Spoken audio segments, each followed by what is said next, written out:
Part 1. The Long Road Back. The frost always formed first along the edges of the cobblestones, delicate white lace clinging to every crack and gap. Marisol Vale kept her gaze fixed there, not on the faces that turned toward her, not on the eyes that narrowed with recognition. Counting each stone kept her grounded. 1, 2, 3, inhale. 4, 5, 6, exhale. By the time she reached 100, the noise of the waking town faded into the steady rhythm of her breath. But there was no blocking out the murmurs. Traitor, witch's pawn, should have been banished with the rest of them. The words weren't shouted anymore. The novelty had worn off. Now they were murmured just loud enough for her to hear, curling through the cold air like smoke. She told herself the quiet hatred was better than the stones and rotten vegetables of the first week. Told herself it meant they were tiring of her presence. But each morning proved otherwise. Her satchel dug into her hip, a solid, familiar weight. Inside, glass vials clinked softly against one another, the scent of dried sage and iron root leaking through the worn leather. It was a healer's bag. Her one badge of identity that still meant something. She could mend a bone, draw poison from a wound, knit torn flesh with steady hands. The Alpha's fortress might keep its doors shut, but that didn't mean the man inside didn't need her. The road pitched upward, the cobblestones slick underfoot where frost had yet to melt. Dawn had not yet breached the jagged teeth of the Ironcrest mountains, and the world was painted in shades of steel and shadow. She could see her breath in the air, a cloud that vanished before she took her next step. They said Alpha Ronan Duskbane was dying. They said the poison from the last war still rotted him from the inside out, that no healer in the fortress had been able to purge it. They said he no longer left his chambers, and that his voice, once commanding, the kind that made wolves lower their heads without thinking, was now just an echo from behind stone walls. Some said it was a lie, that the Alpha was perfectly healthy and plotting revenge against her people. But Marisol knew the look of a dying man. She'd seen it in the war, in the days after Cale Draven's illusions had shattered and left their victims broken in body and mind. It wasn't the kind of thing you mistook for anything else. At the crest of the road, the fortress loomed, black stone spires jutting into the gray morning sky, arrow slits like watchful eyes. The iron gates were taller than 3 men standing on each other's shoulders, the bars thick enough that she could not have wrapped both arms around one. 2 guards stood before them, spears planted in the frozen ground, eyes hard and flat. They didn't need to ask why she was there. "You can turn back, Vale," one of them said, his voice muffled by the fur lining his helm. "He won't see you." Marisol met his gaze. "I know." She said it every day. Still, she didn't move until the gates creaked open just wide enough for the captain of the guard to step through. The man's armor was polished, but the look he gave her was dull with repetition. "Not today," he said. The same 3 words. Always the same. Marisol inclined her head once, careful not to let her disappointment show. "Then I'll see you tomorrow." Turning away was the hardest part. It felt like surrender, even though she knew she'd be back at first light. Her boots found the familiar pattern of descent, and the voices began again behind her. "She'll never get through. She's just here to be seen. She's trying to make us forget." The cold bit harder on the way down, as if punishing her for trying again. She wrapped her fingers around the strap of her satchel until they ached, as if that alone could anchor her to her purpose. They didn't need to believe her. They didn't need to forgive her. Ronan Duskbane was dying. And if no one else would save him, then she would. Even if it meant walking this long road every day until the frost claimed it, and her, with the winter. Part 2. The Alpha in the Shadows. The fortress was silent but for the slow crackle of the fire in the hearth, its light barely stretching across the wide expanse of the Alpha's chamber. Shadows clung to the black stone walls like living things, swallowing corners whole. Ronan Duskbane sat in the high-backed chair near the hearth, his posture deceptively relaxed, hands resting on the carved armrests. To anyone else, he might have looked every inch the predator at rest. Inside, every muscle was taut with the effort of stillness. The pain was always worst in the mornings, when the poison seemed to have seeped deeper into his bones during the night. It was not the sharp agony of a fresh wound, but the slow, grinding burn of something that refused to leave, coiled like a serpent around his spine and lungs. The healers had called it persistent hex residue. He called it a leash, an invisible chain that kept him tethered to this chamber. A knock broke the stillness. The heavy door opened without waiting for his word. Only one man in the fortress would dare. Rogues again, Alpha. Commander Varek stepped inside, his dark leather armor dusted with frost. His voice was steady, but the faint clench of his jaw betrayed the tension underneath. Patrol spotted movement near the east ridge. No breach yet, but they're testing us. Ronan's wolf stirred restlessly under his skin at the word rogues. In another time, another life, he would have already been shifting, boots pounding down the corridor, his own teeth bared to meet the threat head-on. Now the beast pressed against his ribs, a caged thing begging to be let loose. Instead, Ronan asked, "Numbers? 6, maybe 7. Could be scouts." Varek's gaze flicked toward the shuttered windows as though he could see through stone and snow to where the rogues lurked. "Supplies are running low too. The mountain passes will be closed within a fortnight if this weather holds." Ronan leaned back, careful not to let the motion show the stiffness in his body. "Have the ridge reinforced. Rotate the patrols every 3 hours. Keep the fires high."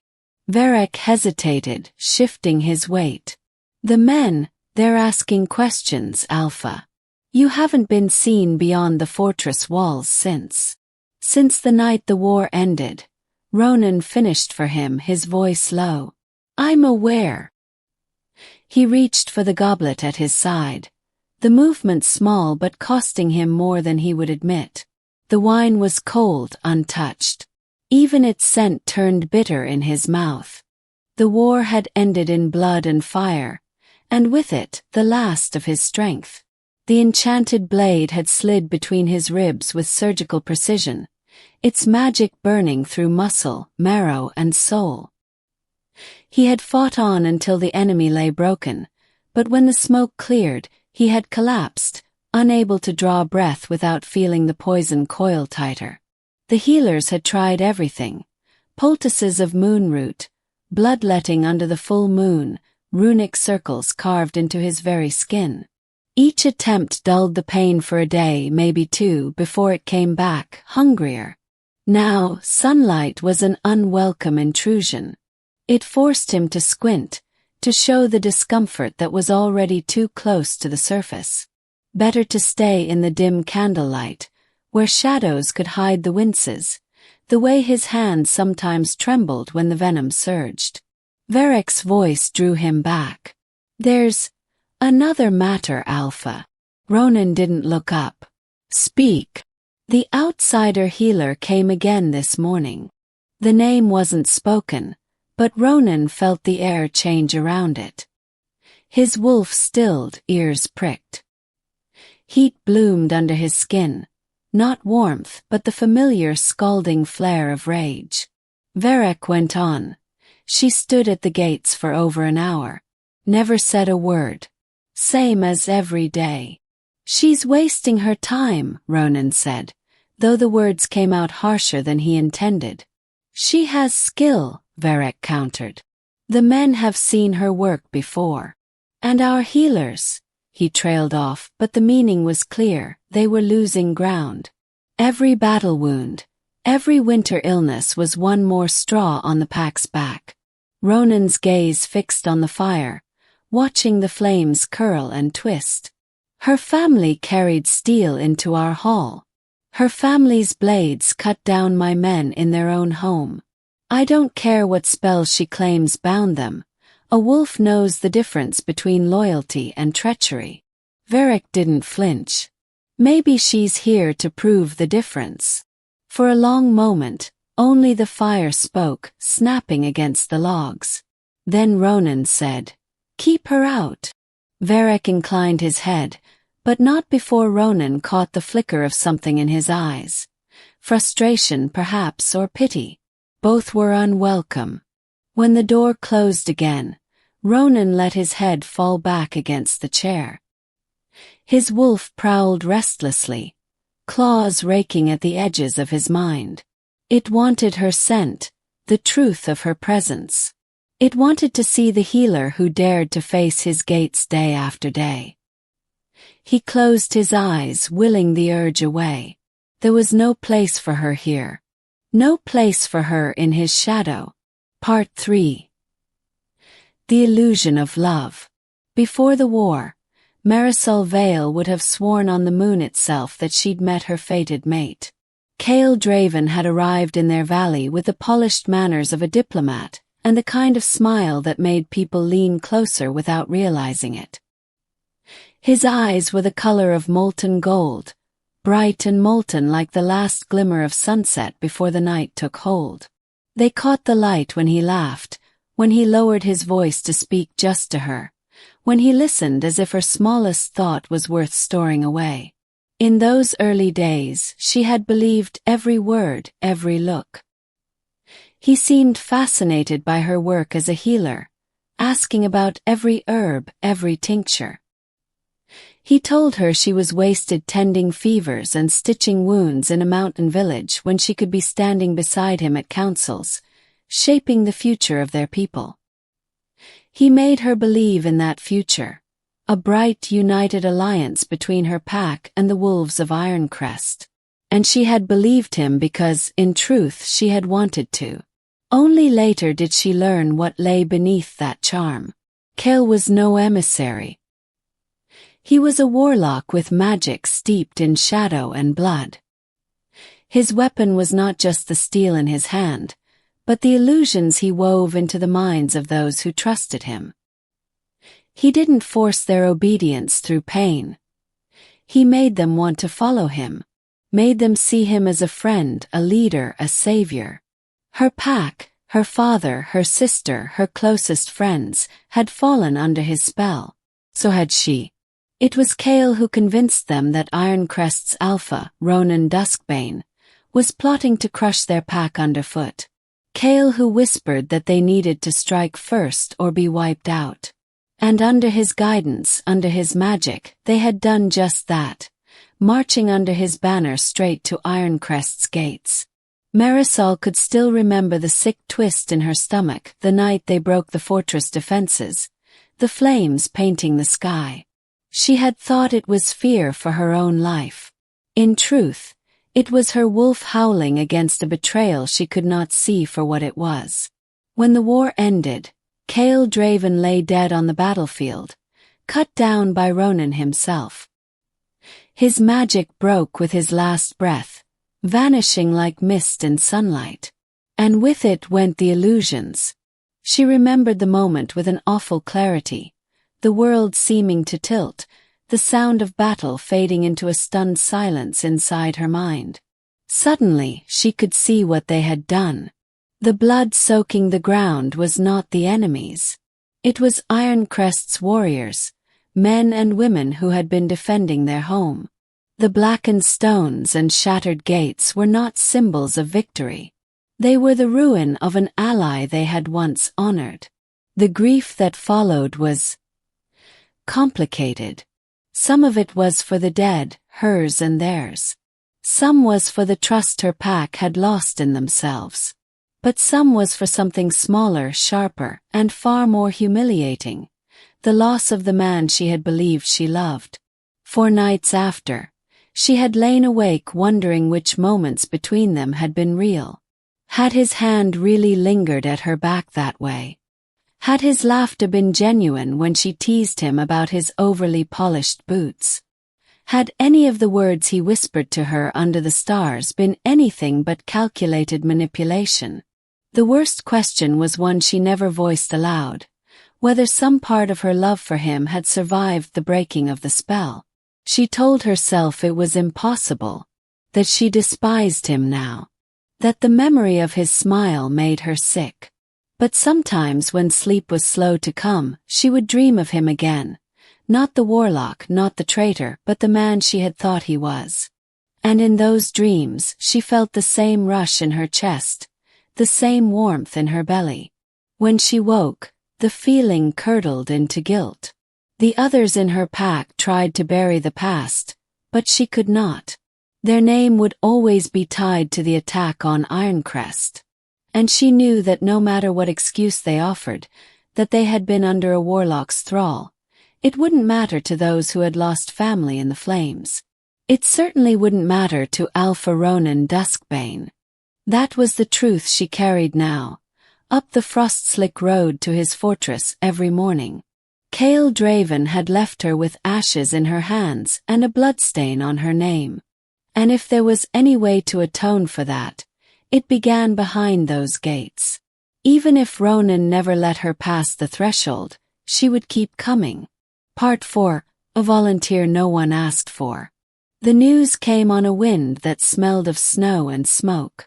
It was her father who first brought it to the table. His voice low, as if saying Ronan Duskbane's name aloud might summon a wolf's ear to their doorstep. "The Alpha of Ironcrest," he said, "is failing. Some kind of lingering wound from the war." The words hung in the air like a noose. No one reached for their bread. No one even blinked. The Vale family had long ago stopped speaking of Ironcrest except in whispers, the way one speaks of storms that flatten villages or rivers that swallow whole caravans. Her sister, Lenora, set down her cup with a deliberate thud. Then perhaps fate is paying him back for what he's done. Her father's eyes narrowed. "Careful." "What?" Lenora's voice was sharp. "You think they'd offer us the same mercy if it were one of ours rotting away in some fortress?" Marisol's hands tightened around her own mug, the heat of the tea seeping into her cold fingers. She wanted to say something, anything, but the words stuck in her throat. She knew how it would sound. Her father cleared his throat. "Their healers can't fix him. I heard it from Branth, who heard it from a traitor just come down from the pass." His gaze flicked to each of them in turn, measuring. "They may seek help outside their walls." The silence that followed was heavy, almost tangible. No one at that table was foolish enough to volunteer. The memory of the war was still raw. The Vale crest was still a mark of shame. Until she heard herself say, "I'll go."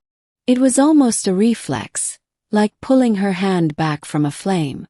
She felt both the heat of it and the sting a second later, when every head turned toward her. "You'll what?" Lenora's voice was incredulous, her eyes narrowing to slits. "I'm a healer," Marisol said, forcing herself to meet their gazes. "If they need one, I can help." "You'll walk into Ironcrest territory," Lenora demanded. "Into their fortress. Are you that eager to die?" Her father's frown deepened. "They'll kill you before you reach the gates. You wear our name like a curse. Do you think they've forgotten who marched beside Kael Draven?" "They've forgotten nothing," Marisol said quietly. "But that doesn't mean I can't try to make it right." "Make it right?" Lenora's laugh was bitter. "You can't stitch together what we broke. You can't heal that." Marisol didn't argue. What was the point? They couldn't understand the way the guilt gnawed at her, the way her dreams replayed the war until she woke with the taste of smoke in her throat. She didn't expect them to. 2 weeks later, she stood at the gates of the Ironcrest fortress for the first time. The journey had been cold, the mountain path slick with half-frozen mud. She had passed few travelers, and fewer who met her eyes when they caught sight of the veil crest embroidered faintly into her cloak. The last village before the pass had been polite enough. Polite in that tense, brittle way of people hoping you'll be gone by morning. The fortress itself was more imposing than she remembered from the war. Its black stone walls rose sheer from the cliffside, spiked towers stabbing into the clouds. The iron gates gleamed faintly with frost, tall enough to block out the sky when she stood before them. The guards had seen her coming from a distance. They didn't reach for their weapons, but neither did they move aside. She had given them her name and her purpose, her voice steady despite the pounding of her heart. The captain had only shaken his head. Not today. That was 2 weeks ago. Now, every morning began the same. The climb up the frost-slick road, the waiting in the shadow of the gates, the inevitable refusal. Sometimes it was the captain. Sometimes it was a younger guard with something like pity in his eyes. And every evening, she made her way back down into the village. Her room at the small inn was little more than a bed and a wash-basin, the window rattling in the wind. The innkeeper no longer asked how it had gone. She would light a candle, spread her herbs and vials across the narrow table, and take stock. She had enough supplies for a month, maybe more if she was careful. Her hands would busy themselves with grinding, measuring, sealing, anything to keep from feeling the cold that had settled deeper than her bones. But even on the nights when her fingers ached from the frost and her breath curled in the dim air, she didn't consider leaving. Because if Ronan Duskbane truly was dying, she would not let him die without at least trying to help. Not because she expected thanks. Not because she thought it would undo the past. But because she had once stood on the other side of these gates, holding the wrong man's banner, and this daily refusal, was the only penance she could offer. By late afternoon the mountains wore their winter colors. Slate, iron, the pale blue of breath on cold glass, and the Duskbane stronghold sat above them all like a dark crown hammered from night itself. Marisol had learned the angles of it the way a child memorizes constellations. 4 outer towers, 1 central spire, battlements like teeth. Arrow slits cut the stone into watching eyes. Once, banners would have lifted and snapped from the parapets, crimson against the sky. Now the poles were bare. Windows were shuttered or boarded over. Even the high tower, what the townsfolk called the Needle, kept its curtains drawn tight, as if the fortress feared the day as much as the rumors claimed its master did. Mad, they say, the baker murmured when Marisol bought yesterday's bread for half price. The man dusted flour from his forearms and leaned closer, softening the words with a guilty glance toward the road. Speaks to shadows. Or the shadows speak back. Depends who you ask. Depends who you want to scare. His wife put in from behind racks of cooling loaves. Tell it right if you must tell it at all. The Alpha is quiet, not mad. Quiet isn't wicked. But later, as Marisol left, the woman slipped her a paper packet with a cluck of the tongue. For your hands, she said, and inside was a melt of lard and beeswax scented with rosemary. Pity disguised as practicality. Rumor here did not travel. It rooted. In the tavern at the well, between the cloth stalls where women bartered thread for salt, stories bred and got louder. The rogues on the East Ridge had grown, overnight, into an army with poison-tipped arrows. The ravens skirling above the fortress walls were taken as messengers of ill omen, or spies, or both. Someone swore they had seen wolves pacing the battlements at midnight, for rhymed with frost but eyes burning hot as forge coals. Someone else insisted the Alpha never slept at all. Plotting. The blacksmith grunted when Marisol asked for a hinge to fix the inn's door. Sparks rained from his anvil with each blow. You want my guess? He's waiting for the passes to close. Then he'll sweep down, take the last Vale holdings, and make sure every child there grows up learning to fear the name Ironcrest. Marisol had learned not to argue. People did not want the truth. They wanted confirmation that their fear wore the right face. Still the words stung. She turned the hinge in her hands, feeling the warmth of the metal seep into her sore fingers. Would he telegraph vengeance by boarding his own windows? She asked quietly. Vengeance likes an audience. The smith paused, lifted the hammer, then set it down again. Or a mirror, he said, and the conversation ended there. By dusk, a gauze of cloud had drawn across the sky. The wind came down narrow streets like a warning. Marisol wrapped her cloak tighter and climbed, as she always did, to the last rise where rock gave way to the narrow shelf below the fortress gate. From there the stronghold filled the world. Torches glimmered high along the wall walk, tiny tongues of light licking at the dark. She listened for voices and heard only the wind worrying at banners that were no longer there. On the second evening of her second week, she thought she saw movement. It began as a ripple, the kind that tricks the eye when a curtain is backlit. The needle's topmost window, the one she had convinced herself was nothing but shadow and superstition, showed a thin vertical seam where the fabric didn't quite meet. For a heartbeat, that seam widened. A darker shape crossed it, a pace or two, the instant suggestion of a tall body, shoulders squared, head bent as if listening. Then the slit closed and the window was blind again. Wind, she told herself. Or a guard checking a latch. Her heart did not believe her. It had already pressed itself hard against her ribs once today, when the gate captain said, "Not today," in a voice more tired than cruel, and it did so again now, a dog that heard its name. Down in the village, the inn was doing its best impression of warmth. The common room smelled of stewing onions and old cider, a clatter of pewter, a shuffle of cards. Marisol took the corner table nearest the hearth and spread her notes the way a gambler spreads a losing hand. Carefully, as if order might change the outcome.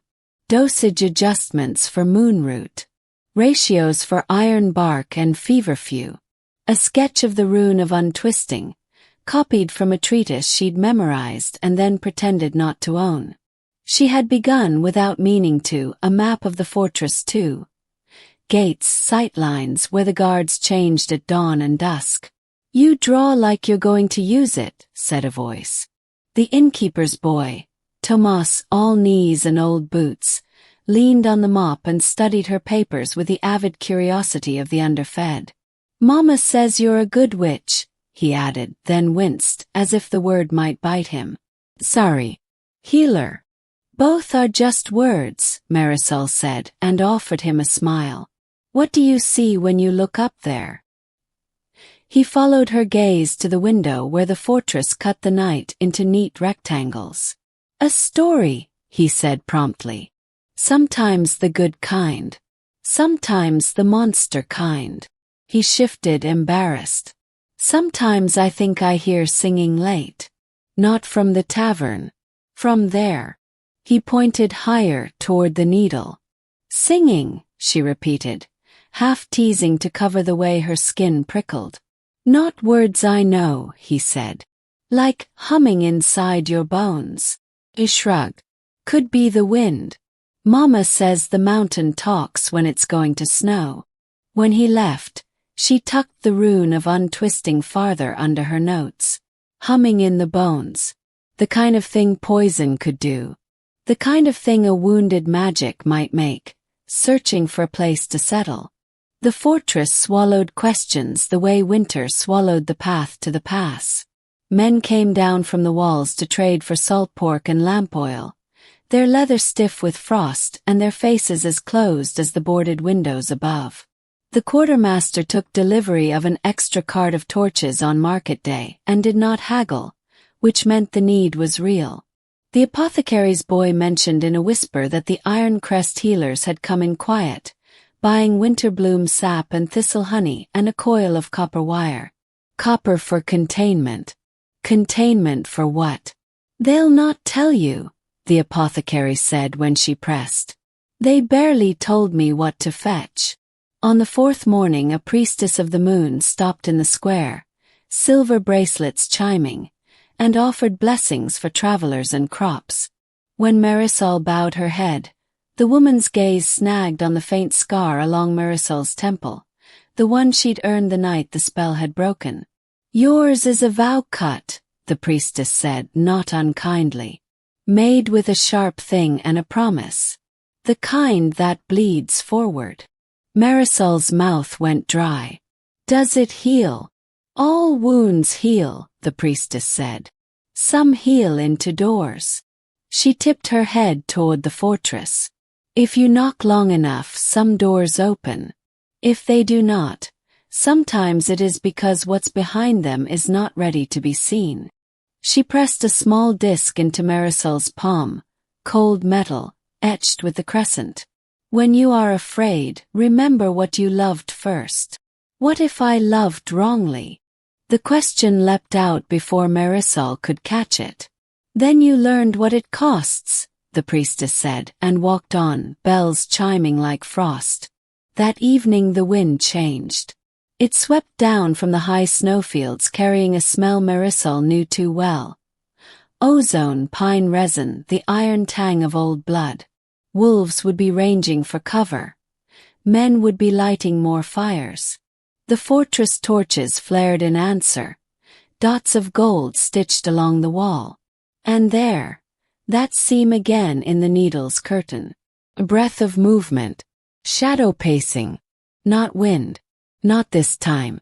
Something like relief and dread in equal measure loosened her lungs. A phantom ruler, the town called him. To her, suddenly, he was not a phantom at all but a man walking lines into a floor the way she walked grooves into the road. Someone measuring out endurance in steps because sleep would not come, or because pain made stillness a punishment. When the gate captain turned her away the next morning, he did it more gently than before. Keep to the lower streets tonight, he added, almost as an afterthought. There'll be ice before moonrise. Thank you, she said, because manners were a habit she had refused to lose. He hesitated, then leaned closer, voice pitched for her alone. The Alpha hears. Even when you think he doesn't. Beep. Don't mistake the boards for blindness. She walked back down with the message tucked in her chest like contraband. Ears. Even when you think he doesn't. She pictured him again in the high window, pacing. She pictured his hands. She had never seen them, but she could imagine the calluses a sword leaves. She imagined, viciously against her will, what it might be to press her fingers to his wrist and feel the pulse there stutter under poisoned skin and steady again. Stop, she told herself aloud, and a passing woman shot her a look that said the healer had finally cracked. In a town where rumor had teeth, the fortress was more than a building. It was a black hole of certainty. Truth bent around it. Facts went in and did not come out. Everyone swore they knew something. What the boarded windows meant, what the extra torches signaled, what the Alpha planned when he planned anything at all. But when night fell and the wind started to hum between the stones, all that remained was the shape of it on the ridge, and the small lights pricking its edges like stars caught on thorns. Marisol lay awake in the narrow in bed listening to that hum and the soft creak of old wood. The priestess's disc was cool under her thumb. When she finally slid into sleep, she dreamed of a staircase that turned inside a tower, and of a door at the top with light along the threshold like breath. In the gray hour before dawn, something tapped her window. Once. She sat up, heart-tripping. The third tap was a grain of gravel skittering off glass. She crossed the floor and lifted the latch, the night air cutting her bare ankles. The alley below was empty. Only wind, only dark. But when she looked up, the needle's highest window showed a moth-wing sliver of candlelight, thin as a cut. She closed the shutter and leaned her forehead against the cool wood, breath fogging the seam. Perhaps it was only wind, or a guard, or a trick of tired eyes. Or perhaps a man who hadn't felt the sun in months was pacing in a room lit by a single flame, listening to the town call him monster and counting his own steps the way she counted hers. 1, 2, 3. So the pain had somewhere to go. Either way, she would go back to the gate at dawn. Either way, she would knock again. The fire in Marisol's small inn room had gone out hours ago, but she hardly noticed. She sat at the narrow desk, quill in hand, pretending to write in her journal. In truth, she was just drawing shapes, circles, lines, spirals, anything to keep her mind from drifting back to the fortress on the cliff. Her fingers were stiff from the cold, her shoulders tight from days of walking the same road to the gates only to be turned away. The ring of the room's old wall phone startled her. It was an ugly brass thing, crackling even when no one spoke through it. She lifted the receiver cautiously. Marisol. Her sister's voice came through, urgent and clipped. In the background, Marisol could hear the muffled chatter of their parents' kitchen and the scrape of a chair being dragged. "I'm here," Marisol said. "Is something wrong? You need to come home." Her sister didn't waste a second. "I mean it. Leave Ironcrest now." Marisol blinked. "Why? What happened? You've been there 2 weeks with no progress. If Ronan Duskbane wanted a healer, he'd have sent for one. Every day you stay, you give them more time to." Her sister's voice lowered, as if she didn't want their parents to hear. "Decide you're not worth the trouble." Marisol forced a soft laugh, hoping it would carry conviction.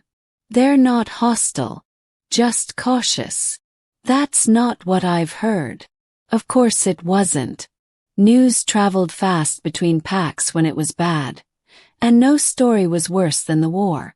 But Marisol kept her voice light. "The townsfolk are polite enough." 'Twas a lie. She didn't tell her sister about the first day she'd ventured into the market for fresh bread, and returned with bruises blooming on her ribs where someone had shoved her into a frozen wall. She didn't mention the rock that had split her satchel strap, or the hands that had darted into her pockets in a busy street. She certainly didn't say that her precious vials of wolfsbane tincture, costly and rare, had been stolen right out of her room one night. "They know who you are, Mari," her sister pressed. "And they'll never forgive what they think you did." Her sister's words were like frost creeping over glass, distorting everything on the other side. Marisol shut her eyes, leaning back in the creaky chair. "I came here to help," she said quietly. "I know you did." But there was a shuffle and another voice cut in. "Their fathers." "Marisol Vale," he said, his tone carrying the sharp authority of a man who'd led a patrol for 30 years. "You're walking into enemy territory every morning. It's foolishness, and it will get you killed."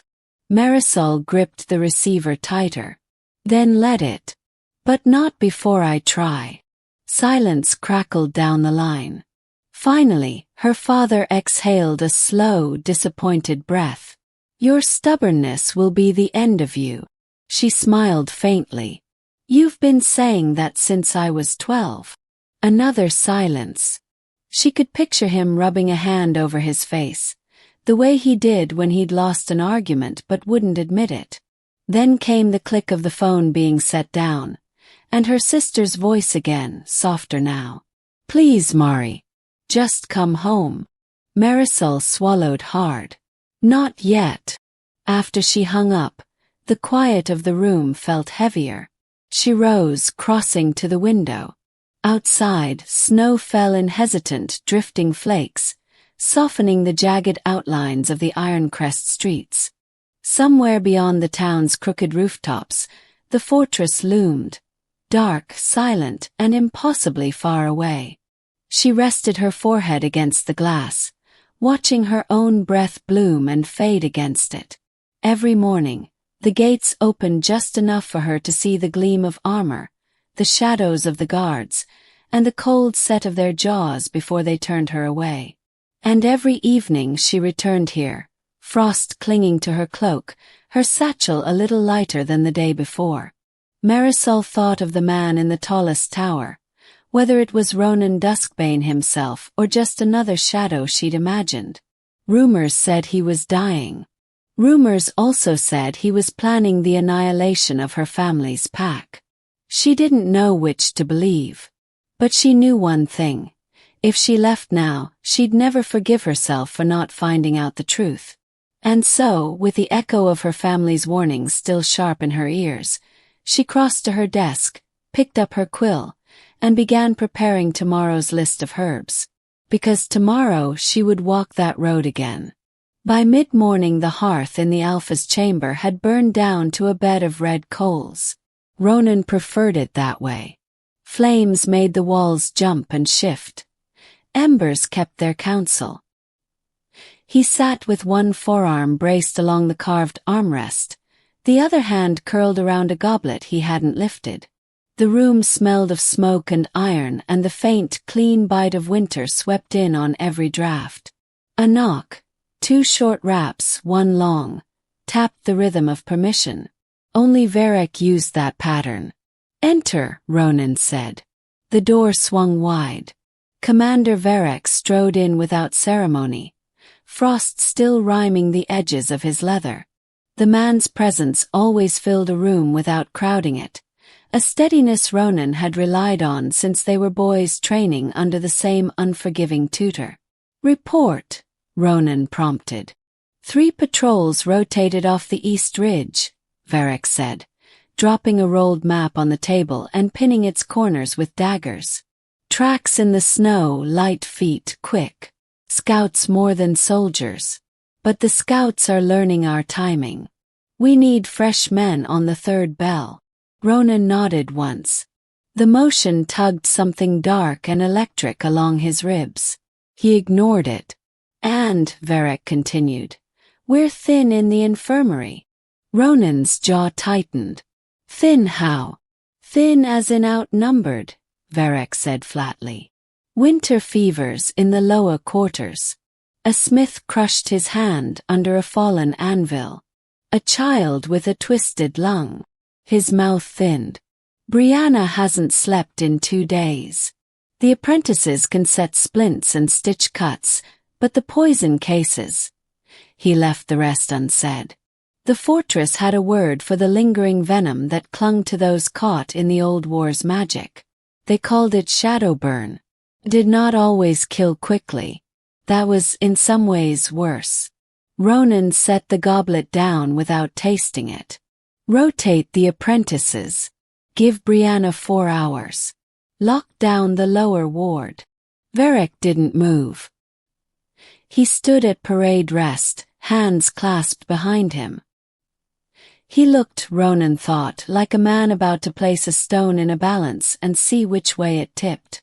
"Say it," Ronan said, voice low. Varric's gaze was steady. "The outsider healer is at the gates again." The coals hissed softly. Somewhere in the corridor beyond the door, boots marched past, the cadence neat and precise, the sound of order beating the day into shape. Inside Ronan, his wolf stirred, ears pricking despite itself. "She arrives at dawn," Varric went on, tone deliberately even. "She waits.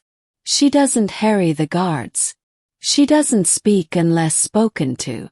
She leaves at dusk and returns the next day." "Your point?" Ronan asked, though he already tasted where this was going. "She has a name across the passes," Varric said. "Marisol Vale. Warden healers in Greyfen use her work on fever treatments. The Southerners borrowed her spine-setting bracing. Our own healers have asked for her notes before. Quietly. She's not a hedge witch spinning sugar stories. She's good." A tick of heat flared under Ronan's skin. It wasn't anger at Varric. It was the name. Vil. The syllable moved through him like grit. Small, hard, irreducible. "You are asking me," Ronan said, "to open my door to a veil." I'm asking you to meet her, Varric replied. Once. In a guarded room. With me present. Let her show you what she knows. If it's less than we need, I'll be the one to turn her away myself. Ronan's fingers closed around the armrest. The carved wood creaked. You think I've forgotten that their blades were the first through our gate? No, Varric said. But I remember whose hand guided those blades. Ronan stood. The chamber did its slow, dangerous tilt, as if the world had shifted on its axis. He didn't let it show. The habit of not letting it show had carved a private discipline into him that even pain respected. Guided or not, he said. Her name is the one my men will smell when she crosses the threshold. The dead don't care about footnotes. They care about doors held open to those who helped unbar them. Varric's eyes flicked once, just once, to Ronan's ribs, to the place the enchanted steel had nested and burned until the final clash stilled. He said nothing about it. The respect of old friends lives in the things they refuse to say. Alpha, he tried again softer. Pride is a shield until it turns into a wall that keeps out air. Ronan looked past him to the shuttered window. The slat of light that pushed through the seam was thin, a knife's edge. He remembered the night the sky had been a furnace. Stones coughing sparks, archers coughing blood, the roar of men who believed they were right.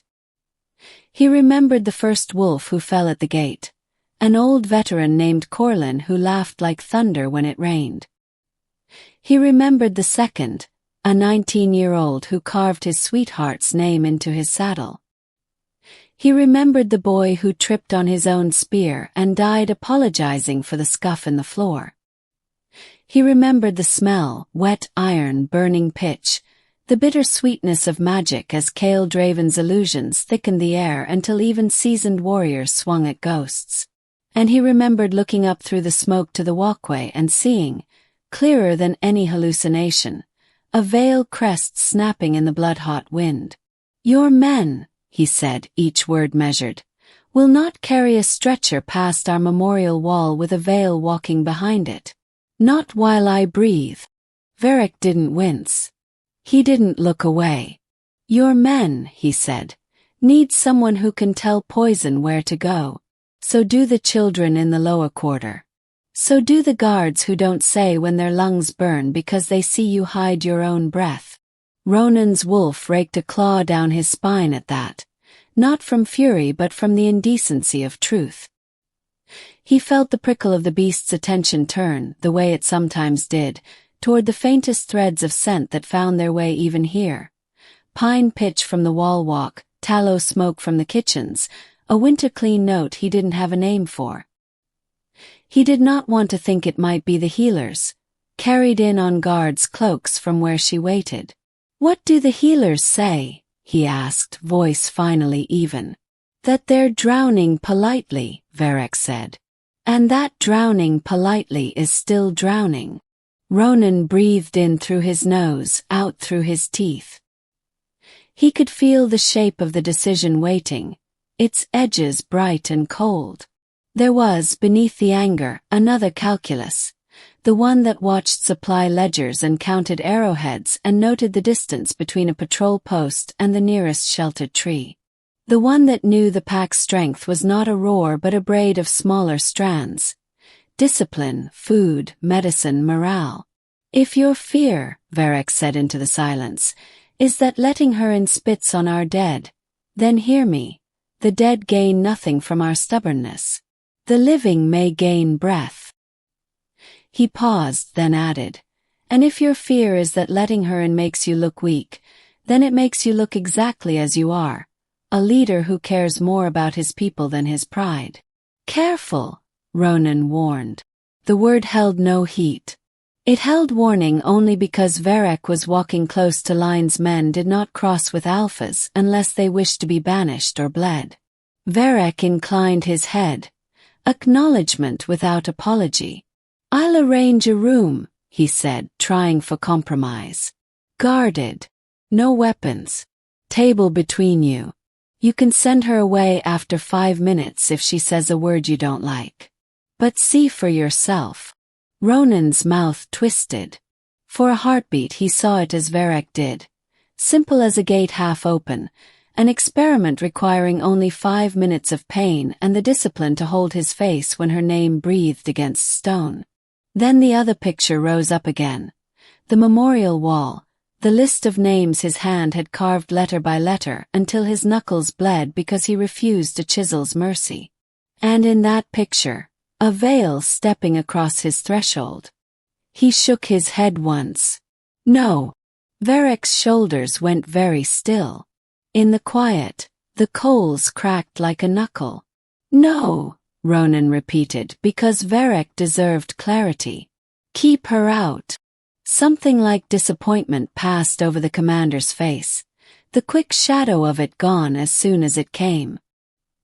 He nodded, the soldier's acceptance of an order he didn't like. At least, Varek said, allow me to take a list of questions to her. Remedies she claims she knows. Ratios. If she lies or bluffs, you'll have proof. If she answers well, we have that too. Ronan hesitated. The compromise tasted like ash. Yet, a list cost nothing but paper and the courtesy of a pen. Fine, he said. No promises beyond that. He watched Varek exhale, watched a fraction of tension ease between the man's shoulders. And Varek. The commander paused at the door. No sigils. No marks. She doesn't write on our paper. She speaks. Your hand writes. Understood, Varek said. When the door thudded shut, the chamber felt larger.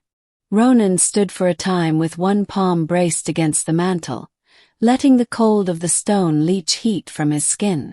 The wolf inside him paced a short, frustrated line and then lay down, chin on paws, eyes open. He lifted the goblet at last and took a mouthful. The wine tasted wrong, like metal left in the sun. He swallowed anyway. Vale, he said to no one, letting the name be a shape in the room, not a wound in his mouth. He looked at the shutter seam where light made a blade of itself. Down in the town, he knew, the day would be tipping toward afternoon. The road would be slick where the sun touched it and treacherous where it did not. Somewhere on that road a woman with a healer's bag would be standing as if patience were a kind of weather she could endure longer than the stone could. He set the goblet down. The sound of it on wood was small and certain. To let a veil into his fortress would be to spit on his dead. He would not spit. And yet when he closed his eyes, he could almost hear Varek's even voice asking questions in a guarded room, and another voice, one he didn't know, answering in the measured cadences of a healer who understood that every word can be a stitch or a cut. Ronan opened his eyes. 5 minutes, he said under his breath, daring the coals to argue. Not today. Not yet. The coals said nothing. They burned on, stubborn and red, as if waiting for someone to decide whether to feed them or let them go cold. The day begins like all the others.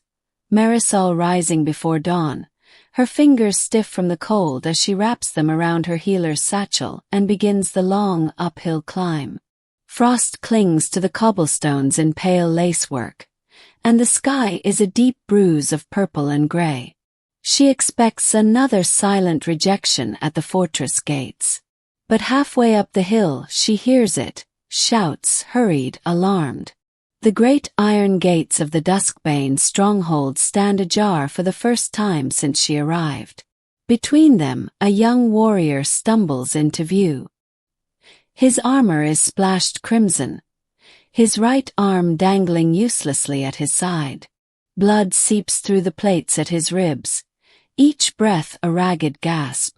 Crowd gathers instantly. Some hang back in wary silence, but others press forward, demanding to know what happened. A rogue attack, someone murmurs. Patrol ambushed on the east ridge. Marisol catches sight of the boy's face beneath the grime. He can't be more than 17, and already his gaze is clouded, his knees buckling. "Move aside," she says, her voice steady despite the pounding in her chest. The guards block her instinctively, hands on the hilts of their swords. "He needs help now," she says, sharper this time. "Do you want him to bleed out while you argue?" The hesitation is brief, but it's enough for her to slip past them. She's already fishing through her satchel before she reaches the boy. "You," she calls to one of the onlookers, "bring me clean water. You tear those cloth banners into strips. Quickly." The crowd isn't used to taking orders from her, but there's something about her tone, calm, authoritative, that compels them. Kneeling, she presses her fingers to the wound, feeling the sticky warmth of fresh blood. His pulse flutters weakly under her touch. "You're going to be fine," she murmurs, not sure whether she's speaking to him or herself. She works quickly, sprinkling crushed yarrow leaves over the gash, the scent sharp and earthy. When the water arrives, she cleans away the worst of the blood, her hands moving with practiced precision. The boy's breathing evens out just slightly. "Keep pressure here," she instructs a nearby guard, guiding his hands into place. "Don't loosen it, not even for a moment." She wraps the cloth strips around the wound, securing them tight enough to slow the bleeding without cutting off breath. Overhead, the wind shifts. In the high tower, a silhouette appears, a broad-shouldered figure framed in shadow. Ronan Duskbane. She feels his gaze before she looks up, a prickle along the back of her neck. From this distance, she can't read his expression, but she imagines suspicion there, and something else. Interest, maybe. She forces herself to look away, focusing on her patient. When the boy's eyes flutter open, she offers him a faint smile. "Stay with me, all right? You're tougher than whatever came at you." One of the guards steps forward, clearly uncomfortable. "The Alpha should be told." "He already knows," another interrupts, glancing meaningfully toward the tower. Marisol doesn't look again, but she feels the weight of that unseen stare until the gates close once more. As the injured warrior is carried inside, past the point where she's allowed to go, she wipes her blood-stained hands on her apron. Around her, the crowd disperses, murmurs following in her wake. Some sound almost impressed, others resentful. And in the fortress above, a man who has sworn never to let her inside has just watched her save one of his own. Part 9. Barbed words. They come for her at dusk, when the last smear of light bleeds out behind the Ironcrest range, and the fortress begins its nightly transformation into a cathedral of shadows. Commander Varek is the one at her door. He doesn't knock so much as make the wood understand it will open. "Vale," he says. "The Alpha will see you." Her breath steadies in a single practice cycle. She gathers her satchel by habit, though she doubts she'll be allowed to touch anything inside it. The innkeeper peeks from behind the counter as Marisol steps into the street, eyes round with a warning she's already learned to live with. Be careful. The climb is different at night. Torches gutter along the walls, throwing restless light over the cliff road. The gates part just enough to admit them, iron teeth meeting again behind her with a sound like a verdict. Inside, the courtyard is a geometry of stone and discipline. Every footfall seems to ring. Varek escorts her through corridors that smell faintly of smoke and steel, past shuttered windows and tapestries that mute the cold. When they reach a heavy set of doors, he pauses. "Speak when spoken to," he says, not unkindly. "And don't lie. Hill sent it." "I don't lie well," she replies. "That," he says, "is either your first mistake or your luck." The doors open. The chamber beyond is large, but the candles are arranged to make it smaller, pools of gold breaking against a sea of dark. Ronan Duskbane stands with his back to the room, one hand braced against the edge of a table map scarred by knives and years. For a heartbeat, she senses his stillness not as calm, but as the rigid kind of control that has teeth. "Leave us," he says. Varric hesitates, just enough to tell her this isn't routine, then bows out, the doors closing with a hollow finality. Ronan turns. He's taller than she remembered from the tower silhouette, the kind of presence that rearranges the air. Shadows carve his cheekbones into parentheses around a mouth that has forgotten softness. His eyes, storm dark, take her in the way a blade takes measure of a throat. "You had quite a morning," he says. His voice is iron-cooled in water. "You presume much at my gate." "I presume that a dying boy should not be left to die," Marisol says, voice level. "If that offends Ironcrest, you're welcome to add it to the list." A flicker across his face, there and gone. "What were you doing on the hill that early?" "Being refused, as usual." His gaze sharpens, the question set like a trap. "And yet you come. Every day. Why?" "Because the poison in your body doesn't care how high you build your walls." Silence spreads between them, thin as ice. She hears it then, the small betrayals of his body, the way his hand curls once on the table edge, the breath he takes fractionally too carefully, the scent beneath smoke and pine that tells her pain is a constant companion here. He moves closer, not predatory, simply direct like weather. "Tell me about your skill, Vale. You've heard of it. That's why I'm here. I want to hear it from your mouth." She lifts her chin. "I apprenticed under Hester Ryn in the low valleys. Bone setting, fever craft, herbs and tinctures. Wound care. I know the difference between nightshade and belladonna by scent alone, and I can judge a bleed to the breath. And poison. Enough to respect it." His mouth tightens. "Enough to wield it." "Not once." She looks him straight on. "I was used for other things." "Cale Draven," he says, and something in the name makes the candles gutter. "You're warlock with a silver tongue." "Not mine," she says, even as the old shame rises like smoke. "Not anymore." "Did you love him?" Marisol swallows. "The truth is a blade that cuts both ways. I loved what he made me believe. I loved a mirage.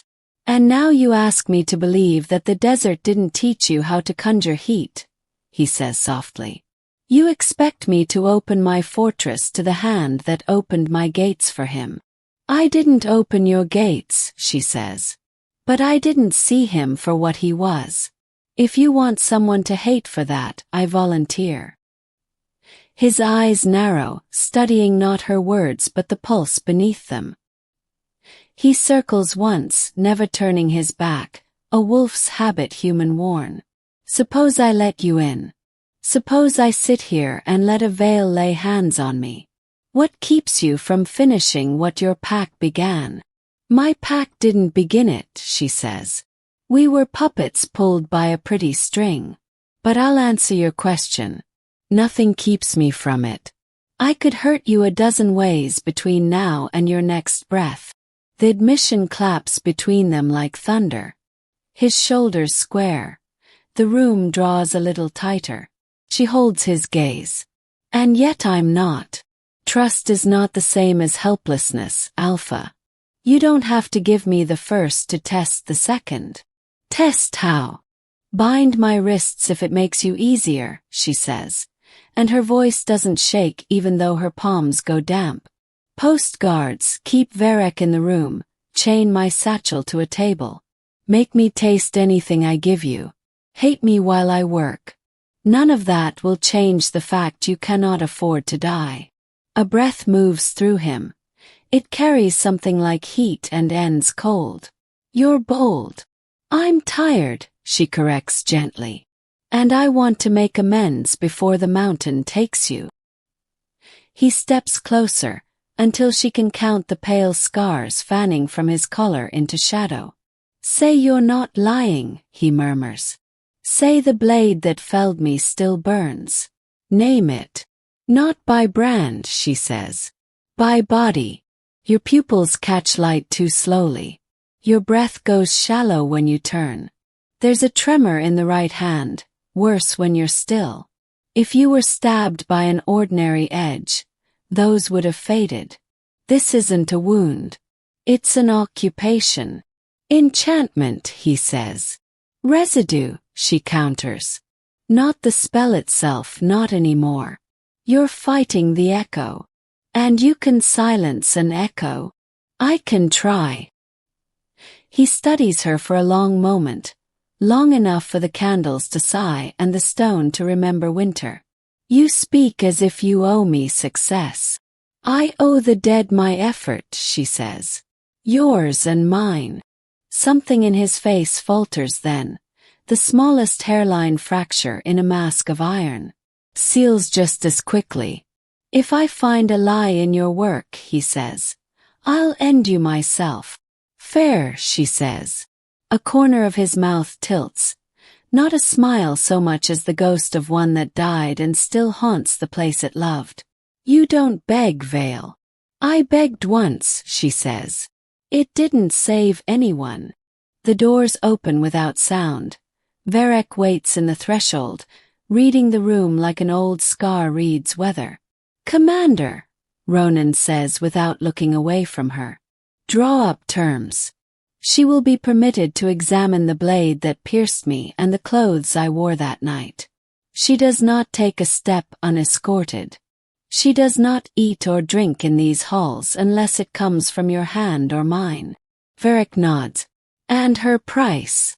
Marisol answers before the commander can. The boy at the gate. I want to see him again. Tomorrow. Ronan's jaw works. You presume much. I keep doing that, she says softly. It keeps saving lives. Another long, cool silence. At last. 1 hour. With a guard. She inclines her head, not victory, not submission, simply acknowledgement. When she turns to go, the chamber exhales with her, a candle snuffing somewhere unseen. At the door she pauses. Alpha. He doesn't answer, but the air says he's listening. You asked what keeps me from finishing the work your enemies started, she says without turning. The same thing that keeps you from letting me. Neither of us is ready to forgive the other. Then she leaves. The door seals the warmth of her into memory, and the stone takes back its cold. Ronan remains where she's left him, staring at the knife-scarred map as if it might rearrange itself into a future that hurts less. He tells himself the draft chilled the room. He tells himself the fire has sunk too low. He does not tell himself that for the first time in months, the pain has a shape that isn't only rage. Part 10. Fire in the courtyard. The warning horn split the morning like a jagged blade. Marisol had just stepped onto the frost-glazed cobblestones when the sound rolled over the cliffs, deep and urgent. Her stomach clenched. This was no drill. She ran with the others toward the fortress wall, her boots hammering in rhythm with the alarm. From the battlements, she caught her first glimpse, dark shapes scaling the shattered outer wall like shadows come alive. Rogues. Dozens of them. The Ironcrest warriors surged forward, their war cries meeting the rogues' snarls in a storm of steel and teeth. Arrows whistled overhead. Marisol stayed low, weaving through the chaos to where the wounded were already being dragged back toward the inner courtyard. She'd bound 2 gashes and was reaching for fresh gauze when the air shifted, thick with a scent she'd come to recognize in her short time here. Ronan's pain. She looked up just in time to see him falter mid-swing, his blade dipping as though the weight of it had doubled in his hands. His knees buckled. In the next instant he was falling. Marisol didn't think, she moved. The clash of weapons and the roar of the fight faded beneath the single pounding drum of her heartbeat. She reached him before his body could hit the frozen stones, bracing his weight against her own. The heat radiating from him was wrong, fevered, sharp, with a metallic tang of poison flaring in his blood. Arrows hissed past, one splintering against the stone archway just behind them. Without letting go, she dragged him into the narrow shadow it cast, shielding him with her body. "Breathe," she murmured, her voice a calm thread against the chaos. "I've got you." His chest rose unevenly, the effort in each inhale carved deep into the lines of his face. Around them, the battle raged, a blur of snarling wolves clashing steel, and the acrid bite of smoke from a burning supply cart. She pressed her palm against his side, feeling the tremor beneath his ribs. "Stay with me, Alpha. You fall here, and they'll tear this fortress apart." His eyes opened, storm-dark but glassy, focusing on her with effort. "You should be running." "I don't run from the dying," she said simply. A shadow loomed at the edge of the archway, Varek, his sword wet with blood. He took in the scene in a heartbeat, his jaw tightening. "We need to move him now." "Not yet," Marisol snapped, not looking up. "If we jolt him like this, his heart will give way. Buy me 2 minutes." Varek's hesitation lasted only as long as it took for another rogue to round the corner. The commander cut him down in a single stroke, planting himself as a wall between them and the fight. Marisol worked quickly, uncorking a small vial from her satchel. The scent of crushed frost leaf cut through the stink of battle as she pressed the vial to Ronan's lips. He swallowed with a grimace, his breathing hitching before settling into a more even rhythm. "Better?" she asked. His gaze flicked over her face, lingering for a fraction too long. "For now." Another cry from the wall drew Varek's attention, but he didn't move until Marisol nodded that she was ready. Together they half carried, half led Ronan toward the safety of the inner gate, his weight heavy against her shoulder. As the portcullis slammed down behind them, cutting off the worst of the battle's roar, Ronan straightened just enough to walk on his own. Still pale, still trembling, but standing. His eyes met hers briefly, unreadable. Then he turned away, barking orders to rally his warriors. Marisol exhaled the breath she'd been holding. Her pulse still thundered, her muscles still shook from holding him upright, but she'd kept him breathing. And for the first time, she wondered if he'd begun to realize she wasn't here to watch him die. Part 11. The Shattered Story. The fortress lay in the hush that follows violence, a hush that wasn't peace, only exhaustion dressed in silence. Snow drifted in thin, lazy spirals through the scorched air, settling over broken arrows and dark stains on the cobblestones. Somewhere in the lower courtyard, the wounded murmured in pain, their words muffled by wool blankets and the low chants of the healers. Marisol moved among them with steady hands, rewrapping bandages, changing poultices, speaking in the low, coaxing tone that made even the worst injuries easier to bear. Ronan kept his distance, watching from the shadows of a colonnade, his own wounds hidden beneath the armor of stillness. It was Varek who sought him out when the last of the rogues had been driven into the ravines. The commander's boots crunched on the frost, his expression hard but carrying something else underneath, something weighed and decided. "She kept you alive today," Varek said without preamble. "She did her duty as a healer," Ronan replied, eyes fixed on the distant flicker of torchlight along the inner wall. Varek folded his arms. "And you're still telling yourself she's here to finish you?" Ronan's gaze snapped to him. "Her name was dragged through the mud by the same man who cut down your warriors," Varek finished. "You think I don't remember Cale Draven? You think I didn't see the way he wove his illusions? I was there when Vale wolves struck our gates. eyes glazed, mouths moving with words that weren't their own. They weren't soldiers, Alpha. They were puppets.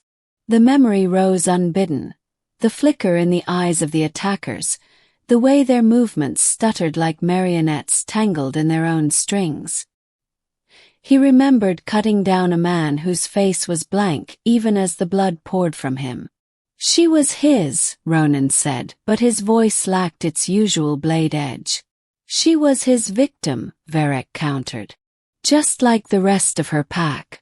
His magic didn't just drive them, it fed on them. Stripped will and replaced it with loyalty they didn't choose. He glanced toward the courtyard, where Marisol now leaned over the young warrior she'd saved at the gate days ago, adjusting his sling with quiet efficiency. You've been punishing her for surviving something she didn't cause. Ronan's jaw tightened.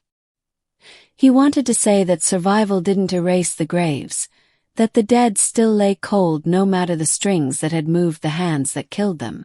But the words wouldn't come cleanly. Even if you're right, he said at last, forgiveness is a luxury I can't afford. Not while there are rogues massing in the passes. Not while one misstep could shatter the last strength this pack has. Forgiveness and trust aren't the same thing, Varric said quietly. But I've seen the way you look at her now. You're starting to wonder if you've been wrong. Ronan turned away, unwilling to let his face betray the truth. Because he was wondering. Had been since the moment she'd pulled him into the shadow of the archway today. Her body between him and the arrows, her voice steady in his ear. He could still hear it if he let himself breathe. I've got you. He closed his eyes against the memory, because in it there was no enemy, only a woman holding him as if she meant it. When he opened them again, Varric was gone, leaving only the cold and the low, unsteady beat of his own thoughts. Somewhere in the courtyard, Marisol laughed softly at something the wounded boy said, and the sound slid under his armor before he could stop it. He told himself it meant nothing, that he couldn't afford for it to mean anything, but he no longer knew if he believed himself. Part 12. A Precarious Truce. Snow began to fall again that night. Slow, soundless flakes that softened the edges of the fortress walls and blurred the scars of battle into something almost gentle. But inside Ironcrest, the air was anything but gentle. The great hall was quiet, save for the low crackle of the fire in the hearth. Ronan stood before it, a silhouette of iron and shadow, as if weighing the flames against some private ledger. Marisol entered without ceremony, escorted by Varric. Her satchel hung at her side, its weight a familiar comfort. She had learned not to expect warmth here, but something in Ronan's stillness tonight was different, not the wary stiffness of suspicion, nor the coiled edge of challenge. This was consideration, tempered by something he might have called necessity if forced to name it aloud. "You've treated my wounded without hesitation," he said without turning. "You've stood in the courtyard when others fled. And you've kept me breathing longer than I thought possible." Marisol waited. Words from him were always measured. Interrupting them felt like stepping between a predator and its prey.